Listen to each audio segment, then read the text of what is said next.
iHeart Podcasts. Hear more Gold 101.7 podcasts, playlists, and listen live on the free iHeart app. Hey, everybody, it's time for Jonesy and Amanda's Cutting Room Floor. Everybody, it's time for Jonesy and Amanda's Cutting Room Floor. It's the Cutting Room Floor. It's Jonesy and Amanda's It's Jonesy and Amanda's Cutting Room Floor. The Cutting Room Floor. It's the Cutting Room Floor. On the cutting room floor today, I love local news. My local newspaper, the St George and Sutherland Leader, unfortunately, because of all the wet weather we've had, ended up in my gutter, and my wife has run over it repeatedly, not in one go, because she's against local news. She was scared you're on the cover again. She's turned it into a pulp. But where else am I going to read the letters to the editor? Where else am I going to get my outrage about youths on e-bikes and I think you can get that outrage anywhere. and elderly people having falls and being assisted by either A, a Good Samaritan, or B, they had their wallet returned by a Good Samaritan? Where am I going to get that information from? Well, absolutely. Where? Like maybe you go on your local Facebook page. Well, that's a wealth of stuff. funny that one. I've got a story here that's come across my desk, and this came from the area of Bundanoon. Unfortunately tonight, as my young grandson and I were walking the dog, we witnessed a man doing his business in the middle of Bundanoon Road. When we say business, we're not talking about he's running a Mr. Minute franchise. Was he doing a wee in the middle of the road? No, he was doing the other one. No. Please keep an eye out. We yelled at the man, but he ran into the bush nearby. Now, this comes with a picture. I'm just going to hold this up for you to have a look. And I must admit, that is very good timing as far as getting the shot. Looks like he's crouching with three legs. Yeah, and he's managed to, that should be part of a photography competition, because the actual getting that composition together to do the timing. Yeah. Like he's... It's how do we describe what we're seeing? Well, it's a sizable Borrington. But it's captured from the moment it leaves and so, before it coils. Let's just put it that way. It's in midair. It's midair, and we're talking about, I reckon, there's probably about a foot of space between bum cheek and tarmac, and the photographer's managed to catch it perfectly mid-flight. It's like he's balancing on a stick. But let me ask you this: the guy looks like he's under a street light in the middle of the road. Why doesn't he go near a bush? I think he's doing it for the for the what? The attention. And I think, I'm going to say this right now. I think the photographer's in cahoots with this. Do you? Yeah, with this. So do you think he and his friend have made up? I was walking with my grandson. My grandson. It's so Batuta. Oh, I see. It's something Jack would do, isn't it? Something my son would do. This is your son. Have a good look at that bum cheek. Yeah. Because the poo joggers, they're kind of everywhere now. I think it's like when my son went on the local Facebook things and for frog fanciers, and he said he'd found something that was from the Amazon. It wasn't likely to be in anyone's backyard. No. They're just razzing. You think that this is a joke. Look at the size of that poo. That's as big as a pine cone. Okay. And its trajectory has been perfectly caught between pavement and, as I said before, cheek.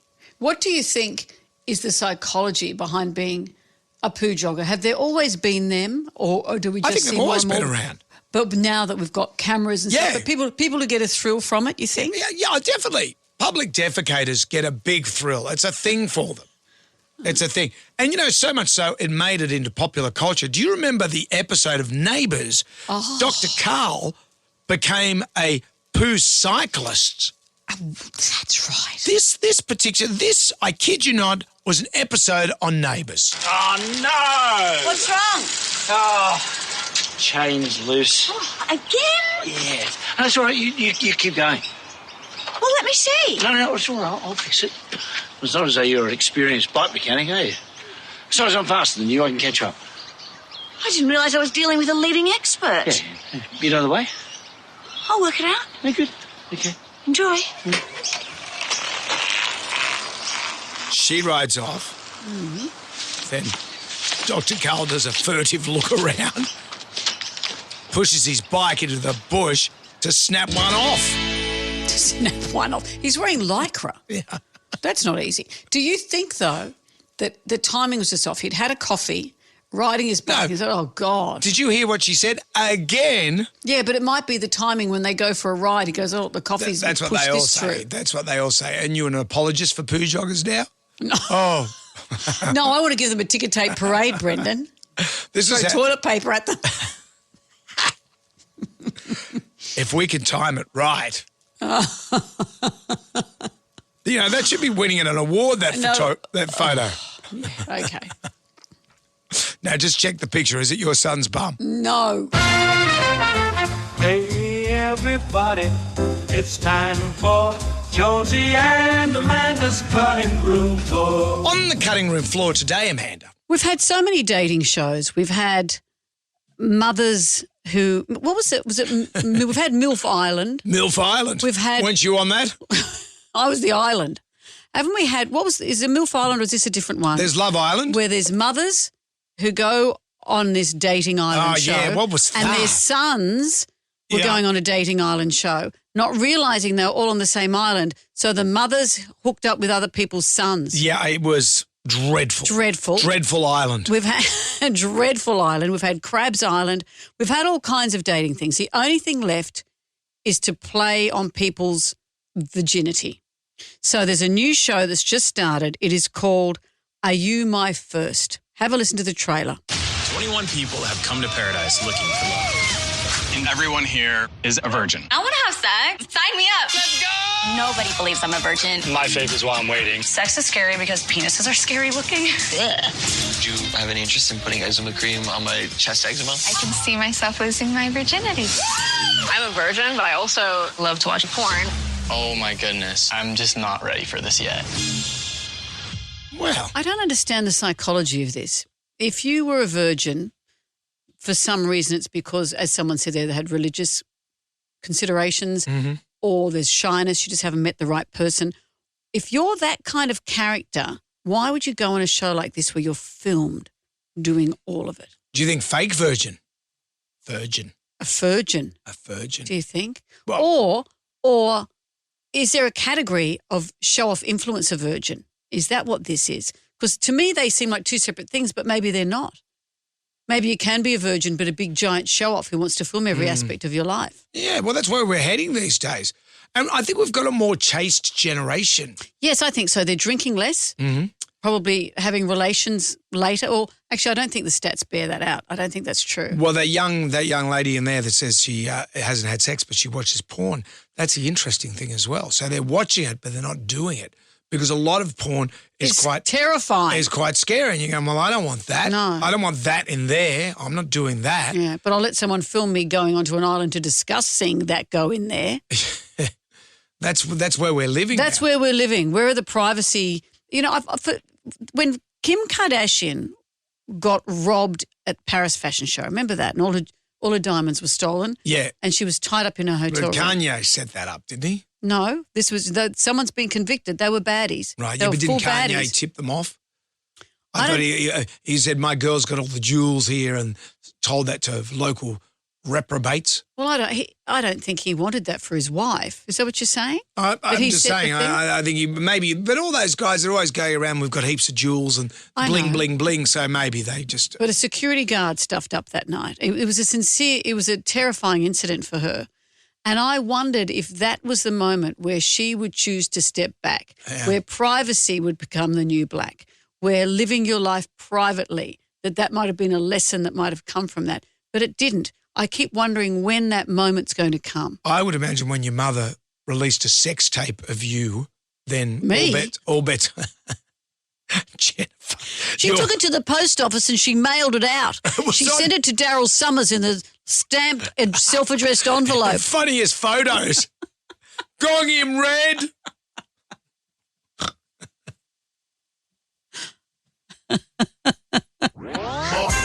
Yeah, it's Jonesy and Amanda's cutting room floor. Yeah, it's Jonesy and Amanda's cutting room floor. Yeah, it's Jonesy and Amanda's cutting room floor. On the cutting room floor today, You like stories from medical journals, don't you? Very much so. Do you remember in the olden days they used to use leeches to cure various ailments? Yes, they thought that by draining the blood or drawing the blood, is that what we call It it? was drawing the blood out, and it was also they would make people, you would draw blood out of people because they thought that people had too much blood. And get out the bad humours. But in a way as well, that is, it kind of is true. If you've got too much iron, you go and get rid of a bit of blood there. Yeah, and they used to put maggots on to heal wounds. Yep. They do it again now. They're still doing forms of that now. One thing back many, many years ago, I'm thinking about the 1800s here. Mm-hmm. There was a theory that to cure constipation, you would get your practitioner to put fingers up your bot, and that would sort out the constipation. Probably would. Remember it used to be, that's why you went into accountancy, so you only had to work something out with a pencil. So there was a thing, an invention that was made. Because the doctor said, let's invent something to stop me having to do this. I don't want to do this anymore. So they came up with a rectal dilator. And rectal dilation was something which would cure everything from constipation to mental illness. So they thought. In fact, the guy that invented the rectal dilator, Dr. F.E. Young, wrote in one of his journals, which he was the editor of as well, it was a magazine, praised rectal dilation as a cure for insanity, claiming that at least 3/4 of all the howling maniacs in the world were curable in a few weeks after they had a bit of his rectal dilation. Before you get to exactly how it worked, I reckon if you went into any emergency ward, there'd be a variety of people who'd been trying to do their own rectal dilation. I'm a howling maniac. Yeah. So I put this broomstick up my bum. I fell over in the shower and next minute my mental illness was cured. For some reason, an egg whisk went up there. So what was his... Why it was in the shower, I don't know. What does his look like? Well, I've got a picture there, which doesn't help for people in the podcast, but as you can see, they look like 4 bombs that they would drop in World War II. Or spark plugs. Yeah, like a spark plug? No. I like the bombs getting dropped over the Germans in World War II. And they were made of hard rubber and they came in sets of 4 sizes. Oh, how do you know what size you are? The instructions here, well, find out and see, I guess. The instructions were may be used by any intelligent person. Their use accomplishes for the invalid just what nature does daily for the healthy individual. No, it doesn't, because you don't pierce it from the outside ever. If you will prescribe a set of these dilators in some of your obstinate cases of chronic constipation, you will find them necessary in every case of this kind. This is just word salad from the 1800s. A salad would help, word or otherwise. So it starts with the little one. Then you got see, so you just bore a bigger hole each time. Goldilocks and the 3 bears there. That's fun. There was also... This one's perfect. There was a lot of directions to be used only on prescription of a physician's advice. So no doubt you go and see Dr. Young himself and you say, Doc, I've got a headache. And he goes, I've got just a thing. And someone else says, I've got a hangnail. I've got something for that. I've got such the thing. But there was a whole rave. Remember suppositories? That was a thing. Well, did you have laxettes when you grew up? Why do we always talk about number 2s and bottoms on this podcast? That was a big deal when I was younger. I don't know whether it was my mother's obsession, but we were constantly given those little chocolate blocks that were laxatives.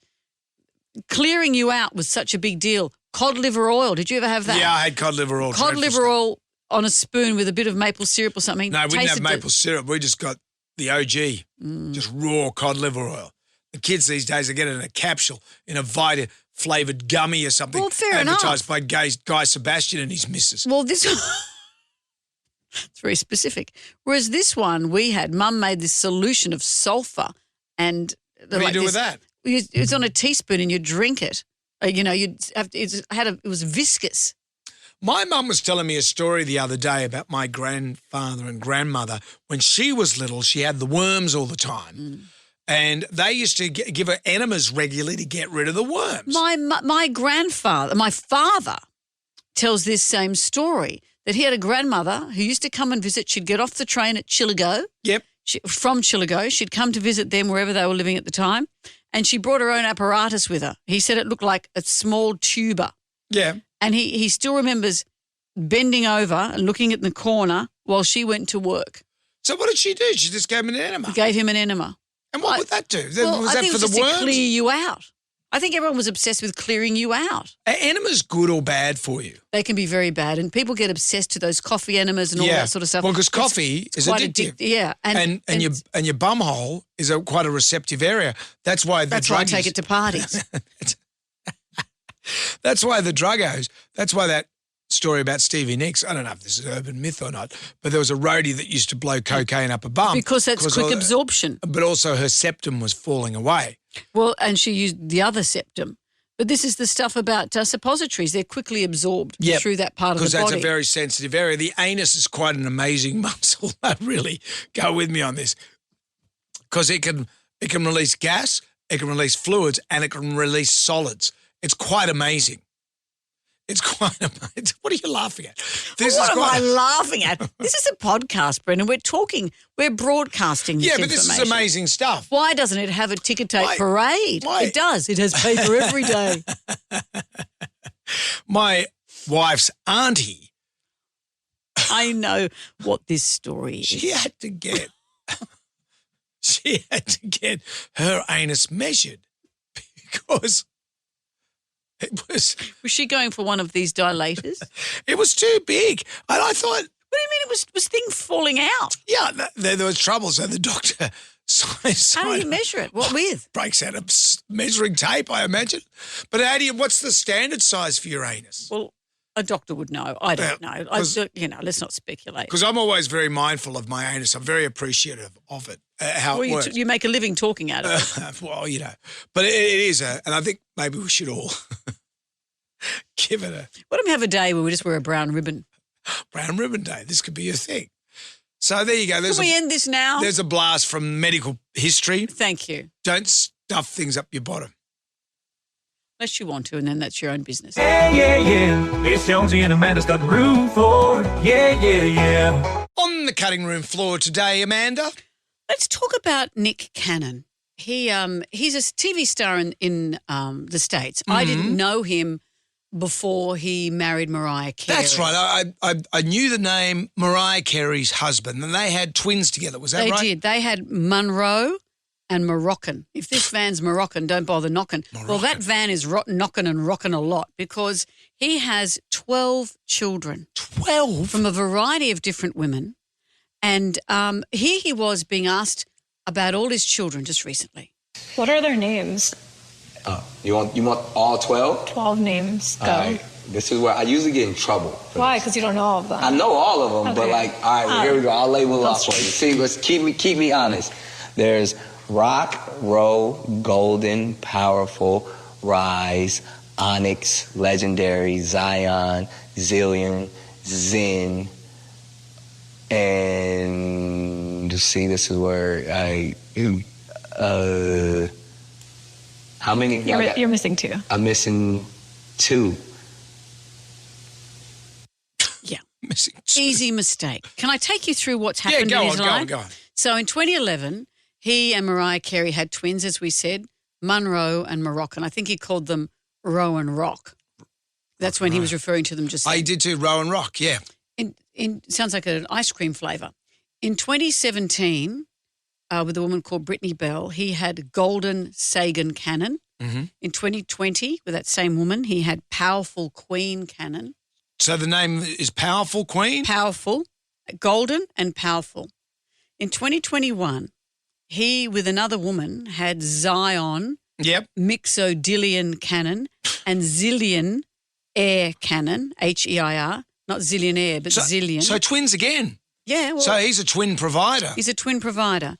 Sadly, he also had another child with another woman that same year who passed away at 5 months old. That baby's name was Zen. Little Zen. I remember reading about that. But 2022, let's talk about what happened in 2022.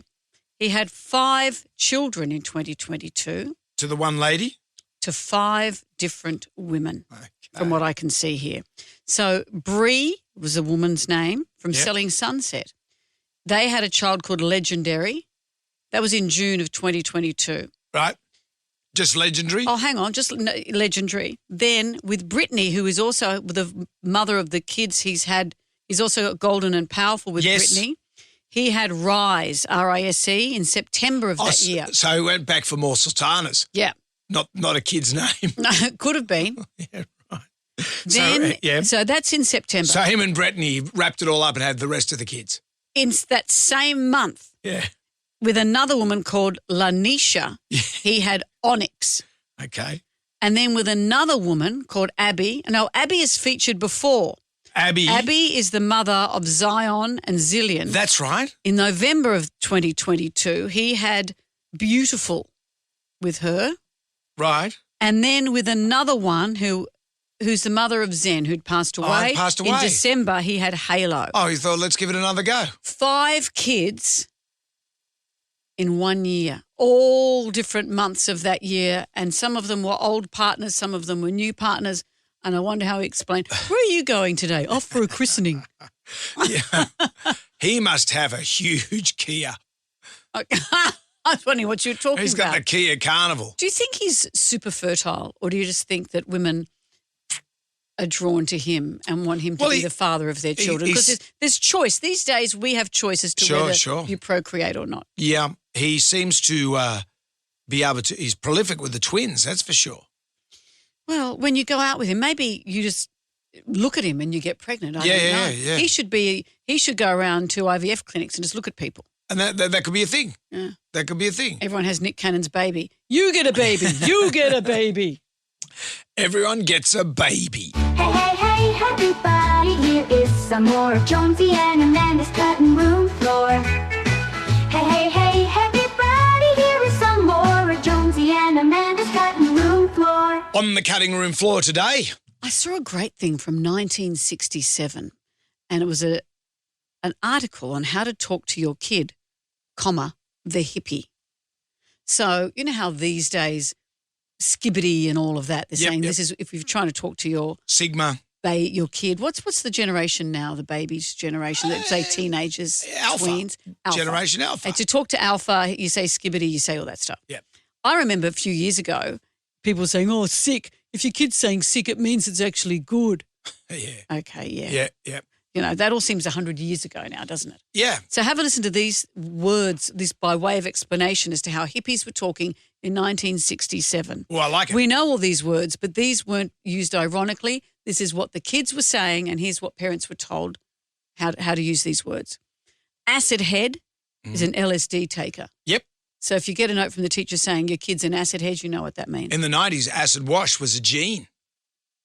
A gene with a J, not a G. Well, remember Stonewash? Stonewash begat acid wash. Yeah. And then it went away. And then we just washed. What about blow your mind? How would you describe what that was the Timothy Leary era. But the phrase they're saying here, when your kid says blow your mind, it means an overwhelming revelation. Mm-hmm. Yeah, so mind blown. Yeah. Bread, gold. Yeah, any bunts, any bunts. Money. Yeah. You don't even speak English. I don't even understand what you're saying. Bunsen burner, nice little learner. Well, bread and gold were the ones from 1967. Got any bread, man? I'm not talking about a shit band from the 70s. I loved bread. Of course you Excuse did. me. Of course I you can did. find a diary Bread. underneath a tree if you my don't mind. God. That is the worst band in the world. Oh, how dare you. Bringing me down, taking off a high. Cat was a guy. A chick or a bird was a girl. Yeah, but he's a crazy cat. Crib or pad was a home, apartment. Yeah, but that's all the gangsters. They're in the crib, chilling in the crib. What about flower power? How would you describe that? Oh, that's just a hippie, isn't it? Yeah, it's a carry and give flowers for love. Ugh. Freak out. Go into another world. That's how they described freak out. Grass, pot, Mary Jane, Acapulco, gold. I'm not familiar with those terms. Marijuana, Brendan. Groovy. What does groovy mean? Imagine having to explain to parents what groovy meant. Yeah. It's not my bag means not my bag, not man. for me. Nitty gritty. Get down to the tin tax. Out of sight. Sock it to me. Give it to me straight. That means give it to me straight. RESPECT. Turn me on. Right, yeah. Well, no. How would you describe that? Oh, sorry. I thought I was doing it now with my chat. Certainly you're not. Excite me, that means. Wow, okay. Did I do that as well? Let me know. And I'll stop. Uptight? Yeah, well, that's you. No, I'm not uptight. Do you think I'm uptight? You're a square, man. You're the square. Such a square. What a trip means experience, and where it's at, how things are. But imagine parents in 1967 having to learn that language to understand their children. Yeah. You know, when you hear the kids these days, it sounds like you're standing next to a bandsaw. It's all... You know what I mean? That's other radio stations. That's what happens when you give radio shows to footballers. Morning, everyone. Come on, Jackie O. There's that exception. That'll get back. I know. Maybe people need to work on their adenoids. Okay, kids, that's it for today. Come back tomorrow for more of Jonesy and Amanda's Cutting Room Floor.